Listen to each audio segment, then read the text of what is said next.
কিছু মুসলিম আছেন যারা কোরআন খতম দেন, খতমে কোরআন রমজান মাসে একবার, দুইবার, 10 বার, আলহামদুলিল্লাহ, তারা এই জন্য সওয়াব পাবেন। কিন্তু আমি তাদের বলবো যে এভাবে পবিত্র কোরআনের পুরোটা 2 বার শুধু আরবিতে পড়ে না বুঝে খতম দেওয়ার চাইতে এটা অনেক ভালো। একবার আরবি পড়বেন, তারপর অনুবাদটা পড়বেন, অর্থটা বুঝে পড়বেন, তাহলে আপনি অনেক গুণ বেশি সওয়াব পাবেন। কেন?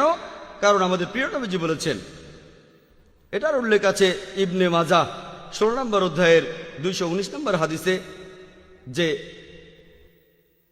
যদি কোনো লোক, নবীজি বলেছেন, সে যদি পবিত্র কোরআনের একটি আয়াত শেখে, এটা 100 রাকাত নামাজ আদায়ের চাইতেও উত্তম। যদি আপনি শেখেন, যদি বুঝতে পারেন পবিত্র কোরআনের মাত্র একটি আয়াত, এটা 100 রাকাত নামাজ পড়ার চাইতেও অনেক বেশি ভালো। আর প্রত্যেক রাকাতে কমপক্ষে আপনি সূরা ফাতিহা পড়বেন, যেটাতে মোট 7টা আয়াত আছে।